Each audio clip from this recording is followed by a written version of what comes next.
Welcome to the Old Capital Real Estate Investing Podcast with Michael Becker and Paul Peebles.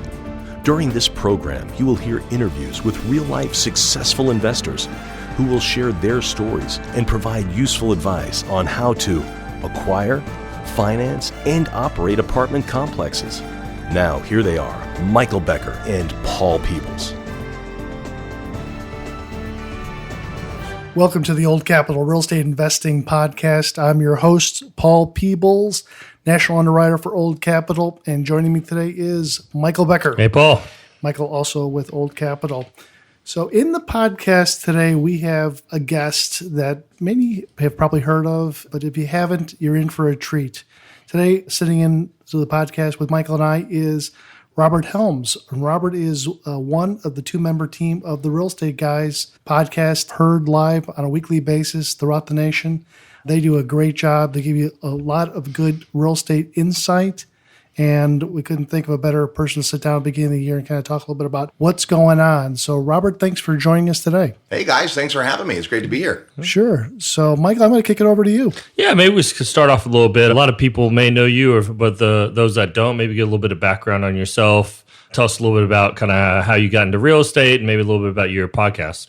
Excellent. Well, I should probably start with the radio part because that happened before the real estate part. My high school had a radio station and I loved music and I was desperately shy. And I figured out when I was in that little room, I could grow a personality, and I got really interested, went to college, got involved with college radio. Meanwhile, my dad was a real estate broker and investor. And there was a period of time where he needed some help and he needed a licensee to help sit on open homes. He had a big tract of new houses and we held them open every weekend. So I went and got my real estate license and decided to help out in real estate. And then I got the bug. I started to become a collector of real estate. In fact, my first week as a licensee, my dad took me to see a guy named Tom Hopkins. And Tommy, of course, one of the great sales trainers of all time. At the time, he was only teaching in real estate and he was mostly doing real estate. And this guy was phenomenal. He had systems, he had scripts and dialogues. At the break, I met Tom and he said, Robert, you will make a living selling real estate to other people. You will make a fortune if you become your own best client. So my very first commission check, I bought a duplex in Northern California, and I lived in one half and I rented out the other half. And that began my career in investment real estate and mostly in residential. So got pretty quick into the apartment space and just acquired lots of units and finally figured out that my eyes were bigger than my pocketbook and started bringing friends along for the ride. Today, of course, we'd think of that as a real estate syndication. Back then, it was just, hey, I don't have enough money for this building. Who do I know that might be able to help out? And we started creating these partnerships. And little by little, we were building our real estate empire, as we would say. And then we'd be talking about it on the radio. So the radio show's now the radio show's 20 years. This is our 20th year. And we're still on traditional radio, but the podcast is now in 190 countries. So it's really taken off. Well, that's great. So 20 years ago, you started the radio show and kind of just maybe talk a little bit about the evolution of your radio show and maybe some of the people that you guys have had on and what people can expect to hear when they tune in and listen to your podcast. Well, when we started, there weren't that many shows on real estate. Today, it's not like we need another real estate podcast, but what we love is the niche stuff, right? What you guys do is awesome because there's few people talking about it. There's a lot of people talk general real estate. I think, difference between us and a lot of podcasts, and we would encourage people to listen to as many as you can because they're typically free and you never know where you're going to get one great idea. But our thing is always about how can we look at the broader picture? I think before you're a real estate investor, you're an investor. And so even if all I ever do is real estate, I really should understand stocks and bonds and mutual funds and maybe precious metals and oil and gas and agriculture and all the other things I might invest in because that makes me a stronger investor. So for that reason, we have lots of guests like Peter Schiff is a regular guest on our program. And Peter's not a real estate guy, but he's predicted the crash of 2008 in writing 2 years before it happened for the reason it happened. That's pretty rare. There's a lot of guys that claim they predict the crash. This guy's got it in writing in a published book. So that's kind of hard to argue with. So when that happened, we didn't see the crash coming exactly. We made some proactive moves that were, favorable in hindsight, but we definitely didn't see it happening. Yet he did. So our whole thing was, how do we get around guys like that? Right? Robert Kiyosaki is a regular guest on the show. That guy's a brilliant thinker, big mind. Right? We've had, like him or not, President-elect Donald Trump on our show twice, right? So we are always after folks that aren't just real estate guys, but understand kind of the bigger picture in investing. That's great. So maybe take a step back here. So you mentioned you started out with a duplex with your first commission check. Maybe talk a little bit about your varied real estate background. A lot of people know you from the podcast, but you're always the guy interviewing people. You're never really telling your story. Maybe you could talk about, I've heard your story many times, but you talking about your first deal when you invested with someone else's, was it an office condo? Yeah. So that was an interesting story. It's led to a lot for us, but we were making good money brokering real estate. And of course, we put most of our commissions back into property. So building up property. And a lot of what we did was pretty hands-on. I mean, I started my real estate career really as an on-site residential manager in a 48-unit apartment building a block from university. So before I had a license, I worked under a licensee and I was an on-site residential manager. So I got to know tenant landlord law. I understood that part of it. So of course, as soon as I started buying first the duplexes and fourplexes and then bigger buildings, well, I figured I know tenant landlord law. I know about management. I'll just do it myself, right? Big mistake, but that's how we learn. I thought there was no one more up to speed with what was going on in rentals in those marketplaces, or even with the tenant landlord law. I used to do a one-day class called Landlord Boot Camp because I had a real grasp on at least the tenant landlord law in that state. And so I got to the point where it was not possible for me to manage everything. And that was the first epiphany as well. I could bring people in that are much better at this than I am, and that's going to be better for me. The next thing that happened is we had some capital that we were creating through, the income from the properties and through the brokerage, and had an opportunity to invest passively in a completely different kind of real estate. I met this great company and they were building office condominiums in a couple of states. They were based in Arizona, and we went out and looked at a project and passively invested in the project. I think it was $50,000 and didn't think much of it. Well, lo and behold, they sent us a check and it came in earlier than they had expected, and it was a bigger check. So I thought, wow, that was pretty cool. I didn't have to do anything on that deal other than fly out and see it and meet the guys. This is a pretty cool way to invest. So we invested again with them. And again, I invited friends along like I would have been my habit when I was buying real estate in my own account. And pretty soon, one of the principals sat down and said, the last deal we did, 90% of the capital came from your friends and your investors. So what would you say to us doing more of a joint venture approach? And that's how we got kind of into real estate development and syndication.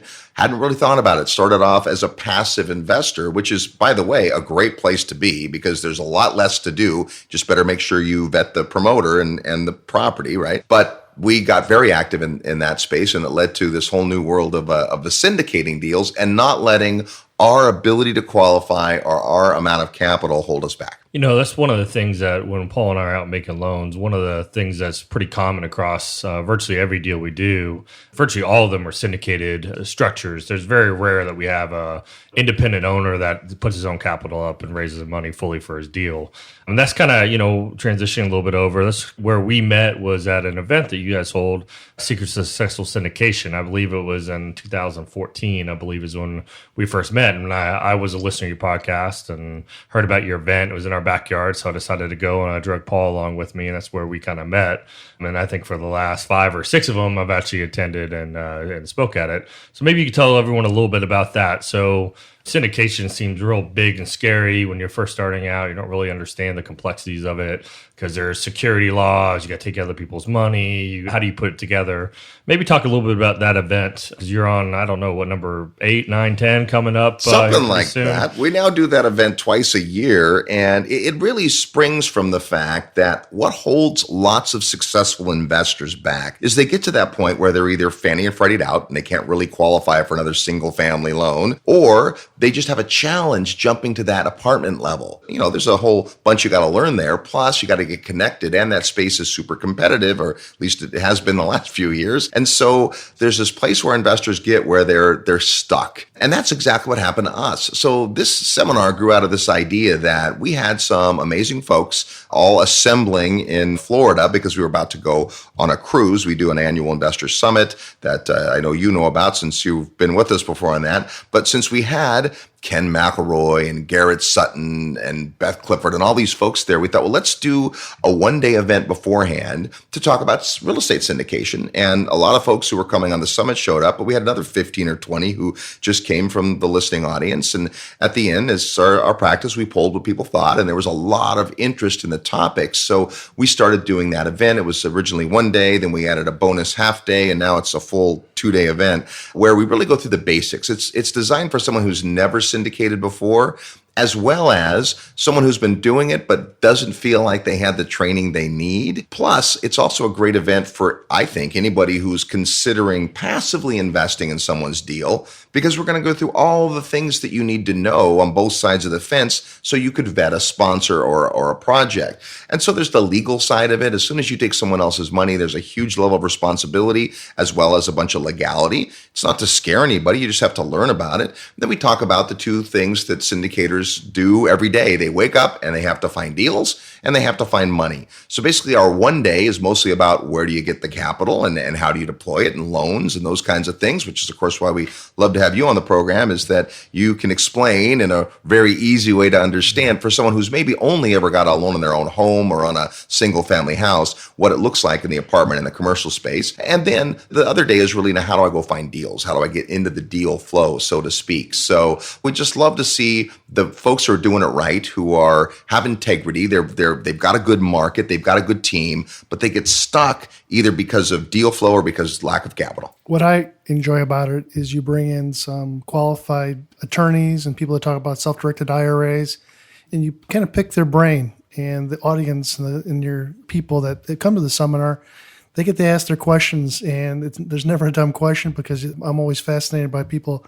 Sometimes those questions I never thought of, but they come out of the blue, and it's some great questions. And so the platform that you've created with the self-directed IRA people and having the SEC attorney there, I think that's great. Thanks, Paul. That's, I think, not the exciting, sexy part of the business, and yet it's the most important part, right? People don't teach classes on due diligence, but they should, because it's such an important topic, right? When you go through underwriting on a file, you're looking at everything, and people don't get excited about that part. They get excited about adding doors to their portfolio. They get excited about doing a deal.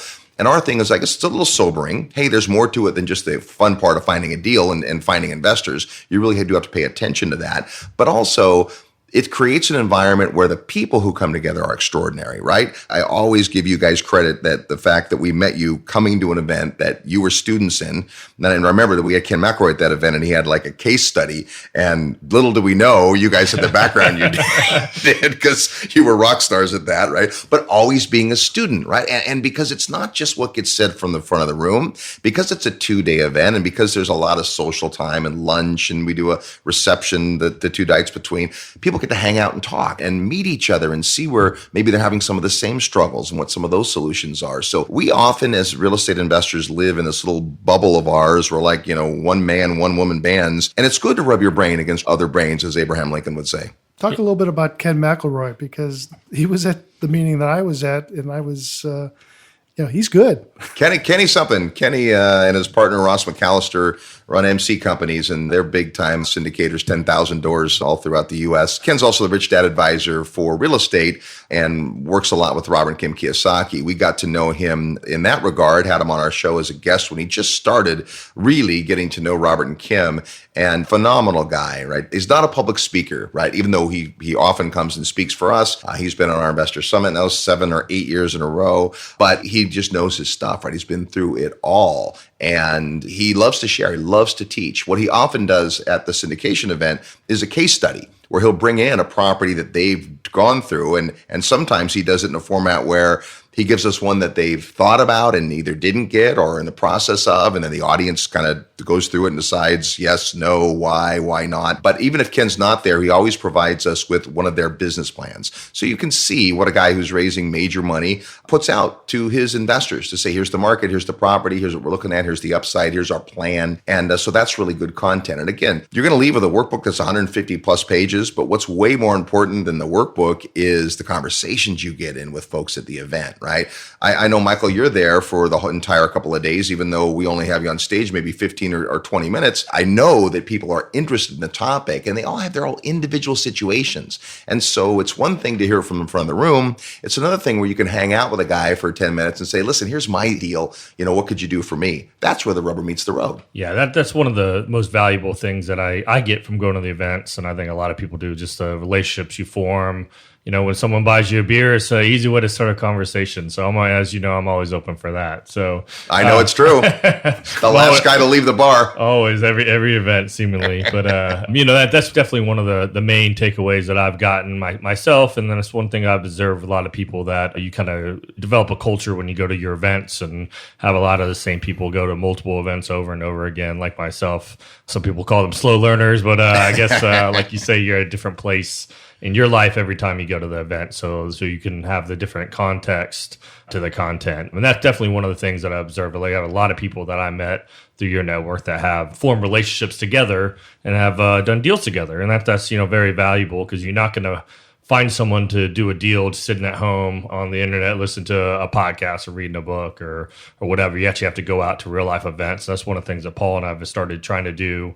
Paul's done a pretty good job of having quarterly speakers come out to the Grapevine Convention Center here locally in the DFW area and have different topics. And that's more than the topic there. It's just really a way for people to meet and network. And when's the next one coming up, Paul, while I brought it up? It's going to be in March. We'll have one of the gentlemen, Greg Willett from MPF Research, YieldStar, talk a little bit about what's going on in the apartment market of Dallas, Fort Worth, San Antonio, and Houston, and of course Austin too, and just the general economy, how that's going. And then we'll have Dr. Dotzer, former chief economist for Texas A&M University, in April. So we always try to bring more value-added stuff, conversations to the general public. Good. So moving forward, last year was the first year I did this, and I think it's going to be your 16th or 17th Summit at Sea. What number are we up to? We're up to 15. This will be our 15th 15 this year, so the Investor Summit at Sea, and it's a week plus. We spent a couple of days in a hotel, and then we get on a cruise ship for a week, and it's phenomenal. Typically, we've got 150, 180 investors and faculty, and what's great about the venue is that unlike a seminar where you go and get some good information, maybe ask a question, we have class sessions during the day. All the days that we're at sea are class days. And then all the time that you spend on the ship other than that, the meals and the shore excursions and hanging out at the bar at night, are all spent with investors who heard the same thing you did. And that's where the conversation and the debates and all that kind of stuff happens. So it's really an immersion event, which maybe isn't a good word to use on a cruise ship. But the idea is that you're surrounded by folks who are just as into it as you are. And we get rabid fans that come on this thing, fans of real estate, people that are, from different countries, different types of product they invest in, different mindsets, different levels of risk tolerance. And the conversations are amazing. Yeah. I was talking to Paul about it. A couple of things was, when I started, I knew a lot of people I went last year, and I knew a lot of people just by going to the syndication events for 5 times or whatever it was before I went on my first cruise. And then I had like acquaintances, but when I left, I felt like I had friends, because you spend a week together, kind of holed up on a ship, and you go into the same events and going to dinner every night and kind of rotating tables with different people and get a whole bunch of interesting conversations. It's like summer camp for the affluent. When you got back from summer camp and you didn't want to go and you were terrified, you didn't know anybody, and by the end of it, you don't want to leave. It's exactly like that. And it's on a beautiful cruise ship. We have an amazing time. We're going to beautiful parts of the world. But it's interesting. The first time people are interested in going, they want to know where the ports are and what the ship is. And after they've been once, it doesn't matter what ship, it doesn't matter what ports. They realize it's a bigger picture than that, right? And we get amazing people, right? Ken McElroy's coming back for, I think it's his 8th year in a row. We've got the author of The Creature from Jekyll Island, Mr. G. Edward Griffin, sailing with us for his 3rd year. For his 6th year in a row, Peter Schiff is coming, bringing his wife and kids. Last year, they were pregnant, 8 months pregnant. So he wasn't able to go on the cruise, but he came for 2 days in the hotel and did some panels with us. We've got Tommy Hopkins coming back for his 5th year, sales trainer extraordinaire, an amazing faculty. And, as you mentioned, you do get time with these folks because every night at dinner, we're in the dining room and we have a seating chart and we move everybody around so you get a chance to talk to different people. In fact, you're almost forced to. You don't have to go to dinner, but why would you not want to? to. This last year, I had this gal, and she came the morning of the seminar. She goes, I'm sorry I didn't make dinner last night. I just, I was really tired. And I'm really sorry to break the news to you, but you were at Robert Kiyosaki's table, and that was my only chance to put you there. And she looked at me like, oh my gosh, because you don't know in advance who you're going to sit with, right? And everyone who's on faculty, and Robert Kiyosaki's been with us 3 years, and already got kind of a standing arrangement with him. If he wants to come, he's welcome to. So who knows if he'll show up this year or not? He's certainly invited to. But regardless, you get into these just amazing opportunities to have relationships. We're not going to force anyone to form a long-term friendship or relationship, but it certainly happens. And my goodness, the Facebook friend requests go up crazy the week after the summit too. It's funny. When I was coming back, when I decided to go on the cruise last year, I was talking with Paul. He kind of looked up your faculty list, and Tom Hopkins was on it. You mentioned Tommy Hopkins is going to be on this year, and I didn't really know who Tom Hopkins was, and then Paul was kind of almost awestruck about Tom Hopkins. I was like, the Tommy Hopkins? Mr. Unbelievable? Unbelievable. He is truly unbelievable. So, in sales, that guy is the master, and especially if you're putting together syndications and maybe you're an engineer, but not the most extroverted engineer. Tommy Hopkins is the guy that you can learn a lot of lessons from. I remember I went to a Tommy Hopkins sales training course, I'm going to say 25 years ago or so, because he's been around for a long period of time, but his methods worked back then, work today. He is a master of the art of selling. And everybody gets maybe a bad taste in their mouth when you say selling. And selling is just a form of communication and educating. And Tommy is an excellent mimic me type of guy, just like what you were talking about a little bit before about here's some sales techniques, some sales verbal things to talk about. He is an expert. So the first time I went to go see him, maybe 4,000 people were at the place. I think I paid a couple $100s to go see him. And then Mike was like, well, Tommy Hopkins is on the cruise. And I'm like, Tommy Hopkins? And so I was blown away, especially if you could sit down and have a cocktail with him. I had a cocktail with him, yeah. Oh, absolutely. And Robert Kiyosaki. I had a cocktail with Robert Kiyosaki, too. His favorite thing, Tommy, is to get around folks. He just loves that. And he and his wife, Michelle, love to cruise. So we had him on our radio show, and both Russ and I had both done his training programs and had done well for us. His ideas and things really work well, as you know, Paul. I haven't been through the training. And we had a chance to interview him all these years later. This was maybe 5 years ago. And the interview went so well. We mostly just Russ and I gushing on how his techniques are so amazing. And after the interview, we told him about the summit. And he's like, well, my wife and Michelle and I, we love to cruise. And so he came, and then the next year they came, and in the second year he came up to me and said, Robert, Michelle and I have been talking, and as long as it's okay with you, we'd like to make this our annual event with you guys. And I'm thinking, I'm standing here and Tom Hopkins is selling me. That's awesome. So now the Hopkins are coming back with us, and again, he makes sales fun.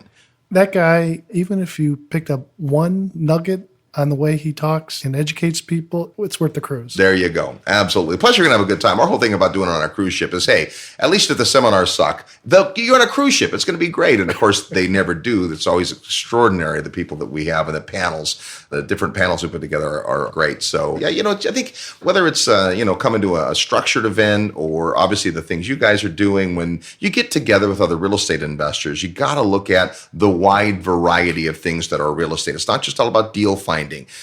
Critical to understand what's happening in your local market. That's why I love the events where you guys will have someone come out who's a market analyst, who's looking at that side of the business.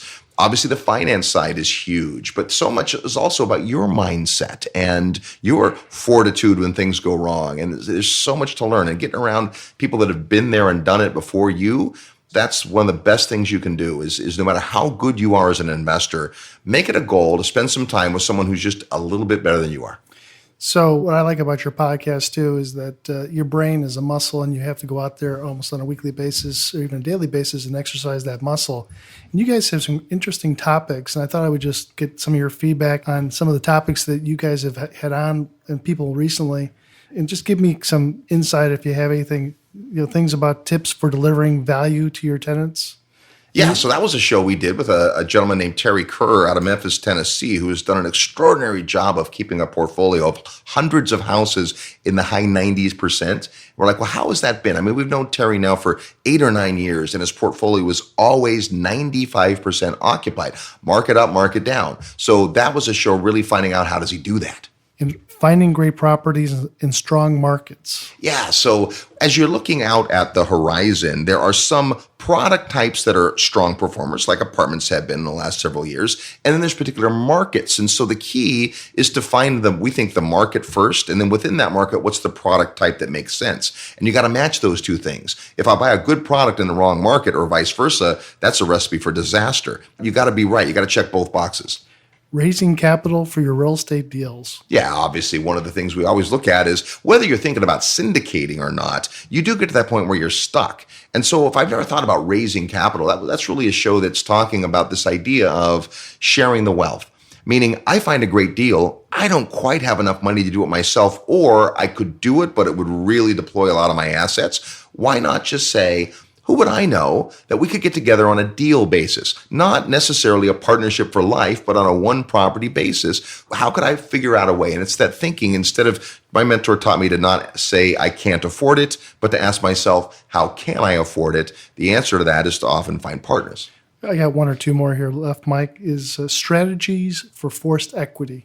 Yeah, so in our world, we wrote a book called Equity Happens. And obviously, equity is the good part. That's the part of the property that you own. So if I buy a house and it goes up in value $100,000, well, the bank's already agreed to take a specific amount every month. So all of that $100,000 lands on my balance sheet.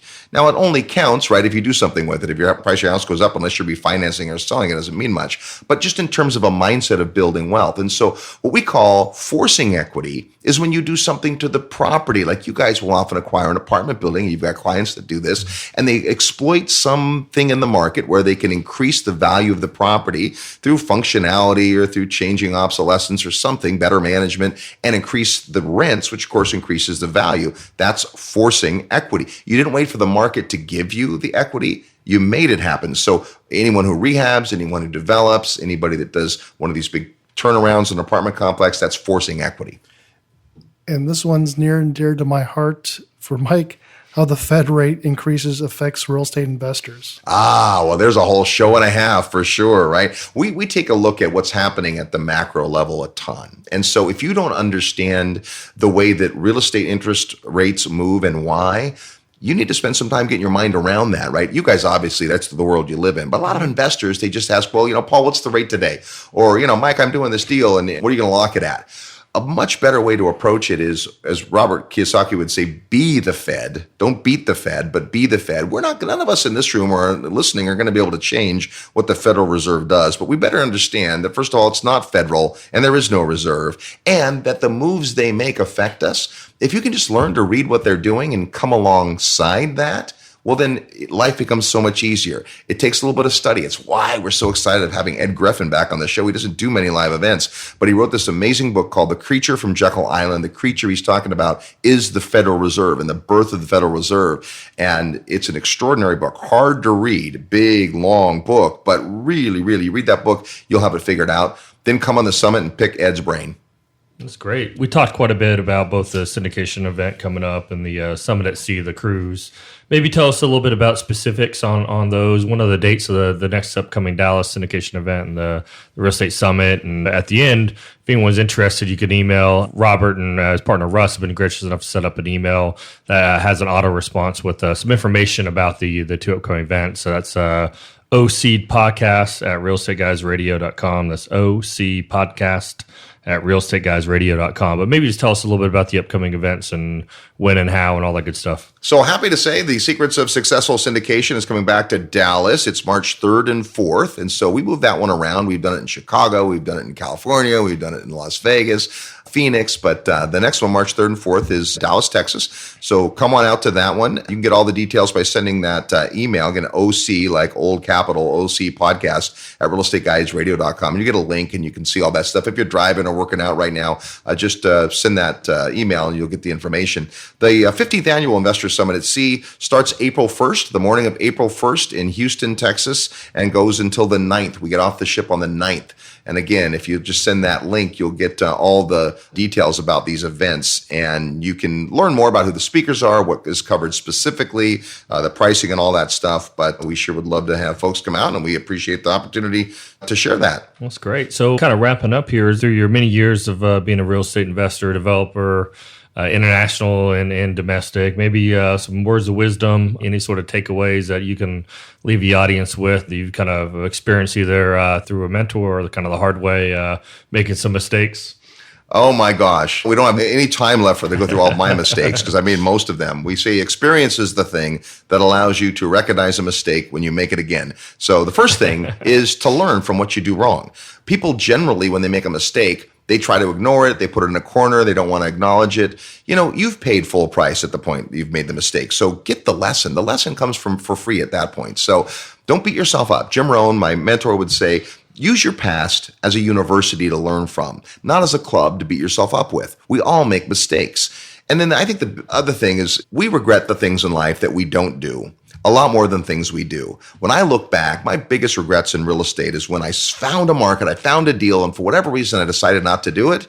There's hardly anything that I even looked at and narrowed down that I shouldn't have put in my portfolio. But there's a lot of reasons. We get scared, we're uncertain.